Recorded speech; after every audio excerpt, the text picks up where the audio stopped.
আপনারা সবাই একটা কথা খেয়াল করেন, ফ্যান কমাও। সকালবেলা ভোরে উঠা এই যে এই যে লাল যে ওষুধটা আছে, এইটা 3 চামচ পরিমাণ বাসি পেটে খাইবেন। আমি যে ওই বাসার থেকে আসার সময় ওই সূরা তুর তেলাওয়াত করছি, বলি কেন যে পীরের একটা আমল মুরিদরা শুনলে আমল করতে চাবে, তাছাড়া কবর আমার দরকার নাই। কেউ কোনো কিছু করলে এটা বলে, এটা পড়ছি, একটু লাল ওষুধ খাইছি, খাই এখানে আসছি। এটাতে কি উপকার শোনেন, যাদের কিডনির সমস্যা, কিডনি ভালো হয়ে যায়, এবং যাদের পেটের সমস্যা, এটা পেটে ক্যান্সার হবে না। তারপরে কিছুক্ষণ পরে একটু আদা খাইবেন, 2 চাক আদা খাইবেন। এই ছোটো ছোটো যেগুলা, এগুলো আমি বলতেছি, কনসেপ্ট তেলাওয়াত করবেন, আর একটু লাল ওষুধ খাইবেন, তারপরে একটুখানি 2 চাক আদা এটা খাবেন। শরীরের যত লাম্প আছে, মায়ামি আছে, ফেব্রিক আছে, মেলিগান টিউমার পর্যন্ত আছে, এগুলো সব ভ্যানিশ হয়ে যাবে। ঘাড়ে এদিক দিয়ে আঁচলি থাকে না, আঁচলি, এই আঁচলির ওষুধ খেয়ে দিলাম। শুধু আদা খান, একটু লাল ওষুধ খান, এই আঁচলি শেষ। আমারই তো এদিক দিয়ে হয়েছিল কয়েকটা, আমি নিজেই তো প্রমাণ, খাইয়া চলে গেছে। আপনি খান। পেট ভালো হওয়ার জন্য কোনো ওষুধ, অ্যালোপ্যাথিক কোনো ওষুধ নাই। কোনো ডাক্তার থাকলে দাঁড়ান, আমার সামনে কথা বলি। পেটের কোনো সমস্যার জন্য কোনো ওষুধ নাই। আমাশা, সেকটেন্ডাল ডিএস খান, এই তো কথা। এটা পার্মানেন্ট কোনো চিকিৎসা না। চিকিৎসা সাধনে আছে, কোটোজারিস্ট আছে। এরপরে চিকিৎসা হলো একটা, চিরা ভিজাবেন, একটু নুন দিবেন, মদনা কলা চিনেন, চুকা চুকা মদনা কলা, একটা হলো আইটে কলা, বিচে কলা, একটা হলো মদনা কলা। মদনা কলার সাথে একটু নুন নেবেন, চিরা ভিজাইয়া খাইবেন। আর রাত্রিতে নাক্স ভোম খাবেন। পেটের যত সমস্যা চলে যাবে ইনশাআল্লাহ তাআলা। নাক্স ভোমের উপরে কোনো ওষুধ তৈরি হয় নাই, হোমিও, শুধু রাত্রিতে খাবেন। মনে করেন যে নাক্স ভোম এটা ছোট ছোট গুলি খাইলে কি হবো, তাই তো মনে করেন, তাই না? হোমিওর দাম দেন না, আসেন দাম একটু বাড়িয়ে দিই আমি। একজন মর্দপোলা খারান, হোমিওর ওষুধের মধ্যে কি পাওয়ার খারান, আমি একটু কয়ে দিই। খারান নেই, কন্ট্রোল সাহেব খারান। এই কন্ট্রোলার সাহেব আমাকে নাক্স বোম দিলেন গুলি, পেটে একটু একটুই ছিল আমার, এই পেট ব্যথা ব্যথা করতো খাওয়ার পরে। উনি বললেন যে এটা খান, ভালো হয়ে যাব। পরে এই নাক্স বোম খায় আমি আইজো ভালো, কাইলে ভালো। আমি খেয়াল করছি কি যে ছোট ছোট গুলি আর 5 গুলি খায় কি, ও তো উনি দিছিলেন আমাদের। পরে আমি তখন হলো ইয়াসিন মাস্টারের বাড়ি, ওই যে কি করলাম, প্রোগ্রাম ছিল, পরের দিন আবার চলে আসলাম তার চিটাগাং থেকে। তখন ছিল দুপুর টাইম, আমি দুপুরে গাড়িতে বসে রয়েছি, নাক বম রাত্রি খাবো, একটু আগে থাকতে খাইয়া দে, দিনে খাইলে কি হবো। উনি আবার না করছেন যে এইটা দিনের ডোজ না, দিনে খাওয়া যাবে না। আমাদের কণ্ঠ সব কইলি কি, ছোট ছোট গুলি মিঠা মিঠা নাকি, খাইলেই সুবিধা। এক ড্রামা ছিল ছোট্ট, এত গোটা খাইয়ে ফেলাইছি। খাওয়ানো ওটা হলো মানে রিয়াকশন করছে। তারপরে একটু অস্থির অস্থির, খারাপ লাগতেছে, সন্ধ্যার দিকে বমি বমি ভাব, শেষ পর্যন্ত বমি করছি, অস্থির টিকতে পারলাম না। এই যে ছোট গুলি খাইয়া, খাইবেন খান, তাই হোমিও একটু ফুটার মতো দেয় পানির মধ্যে, এটা পাওয়ার দিয়ে কি বেরোবেন, চিত্তরে বেরিয়ে যাবেন মিয়া, অজ্ঞান হয়ে থাকবেন 2 দিন, বুঝেন না এখনো কিছু, বয়ে যান। এরপরে যাই কিছু হোক, এটা খান, এটা পার্মানেন্ট চিকিৎসা। এরপরও গাছটা মাধ্যমে যে চিকিৎসাটা হয়, এটা দেহের জন্য খুবই সেফ, ভালো।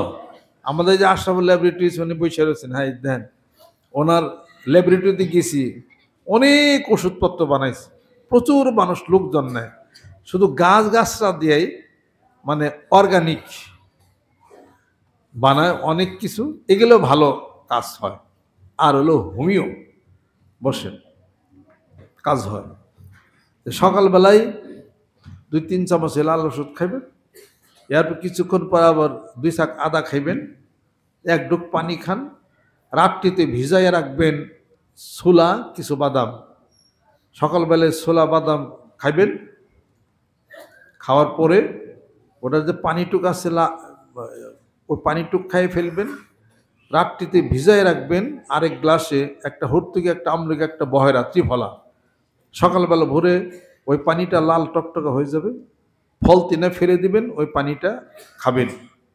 খাবার 10 মিনিট পরে 1 চামচ মধু খাবেন, বা সারাদিনের জন্য দেহ খারাই গেল। এবার রিক্সা চালান, দৌড়ান, মাঠে কাজ করেন, কিছু করেন, হিলাইতে পারবো না আপনাদের। এর বরাবর 1 ঘন্টা খাইনি পরে হয়তো একটা রুটি খেলেন, 1 কাপ দুধ খাইলেন, ঘন দুধ খাইেন না, 2টা রুটি খান, 1 কাপ দুধ খান, শরীর পাতলা টনটনা হয়ে যাবে এবং এনার্জি কম পাবেন না, প্রচুর এনার্জি পাবেন আপনি। এমনি করেন। এইটা বাদ দিয়ে 1-2-1.5 থাল ভাত খাইছে ভর্তা দিয়ে, শান্তি লাগলো রে, ভর্তাটা খুব ভালো আছে, শান্তি মতো করে ভাত খেলাম, পেট ভরে রে, নুজাই কন যাবি শান্তি মতো কি পেট ভরে ভাত খাইলে না, ভাতে তোমারে খাইলো, এটা কই না তুমি।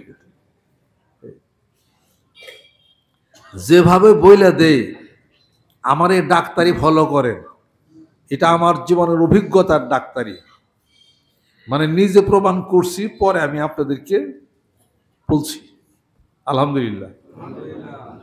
এরপরও গাছগাছার তৈরি যাদের জানেন তাদের কাছ থেকে নিয়ে খাইতে পারেন, এমন কোনো গাছের আন্দাজে কিছু খায়েন না, তাহলে কিন্তু অনেক ক্ষতি আপনার এটা হইতে পারে। আল্লাহ পাক যেন কবুল করে নেন, রহমত বরকত আল্লাহ পাক যেন নাজিল করে দেন।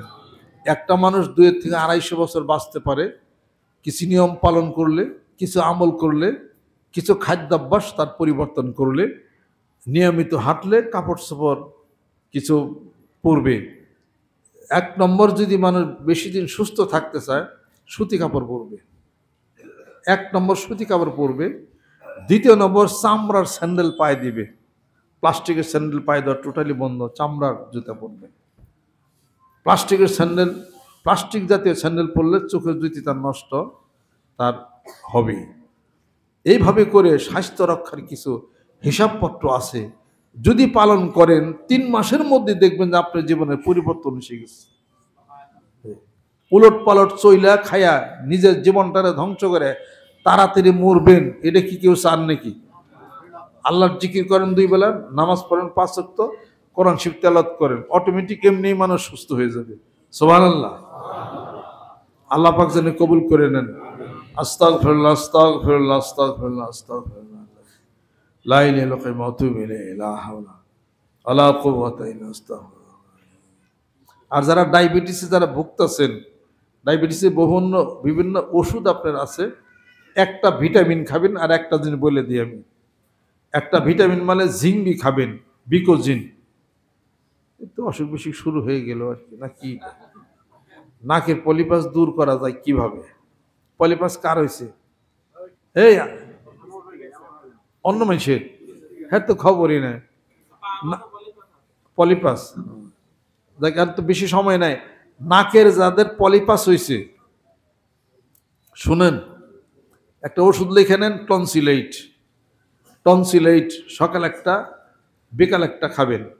দৈনিক মানুষ হলে ওয়াটার বরিস কম্পাউন্ড খাবেন, সাথে টনসিলেট খাবেন, সিবিট্রিপোসন চুষা খাবেন।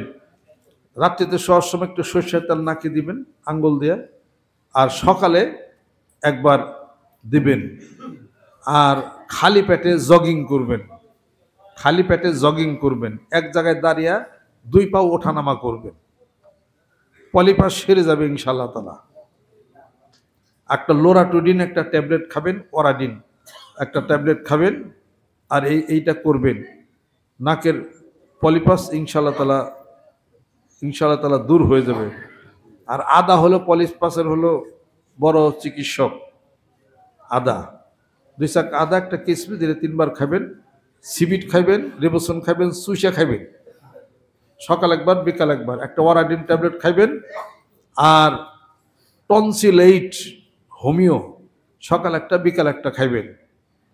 এটা খান, সকাল বিকাল একটু একটু আঙ্গুলের মাথা করে একটু সর্ষের তেল দিবেন, সকাল একবার দিবেন, রাত্রিতে শোয়ার সময় একবার দিবেন।